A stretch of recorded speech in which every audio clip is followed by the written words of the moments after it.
You may have noticed during previous examples that sketch geometry can appear in different colors. When I first create geometry, it appears green.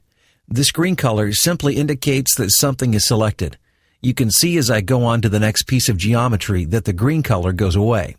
So besides the green highlight color, the color of newly created geometry is blue. Blue indicates that geometry is underdefined.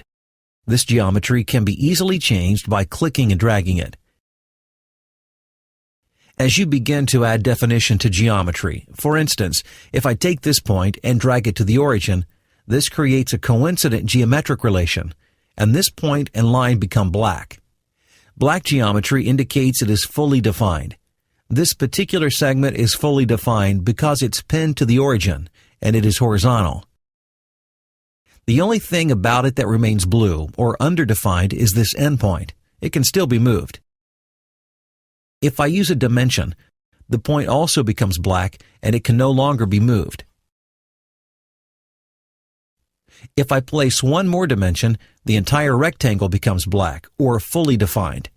When an entire sketch is fully defined, you'll see this reported here in the status bar. When creating sketches in SolidWorks, you don't have to fully define sketches. This is a nice feature because oftentimes, especially in the early stages of design, you may not know what dimensions you'll be using, but you have a general idea as to the shape, and SolidWorks won't care if you leave sketches underdefined. Having said that, it's generally considered good practice to fully define sketches once you finalize the design, so that when you go to manufacturing, you know that there are no arbitrary values defining your part. The sketch color coding is a very easy way to identify sketches that are or are not fully defined. Let me get rid of one of these dimensions, and I'll exit the sketch. Notice here in the Feature Manager tree that there's a minus sign in front of the listing of the sketch. This is the indicator that the sketch is underdefined.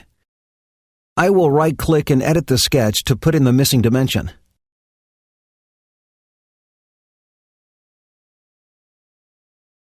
When I exit, you can see that the minus sign is gone.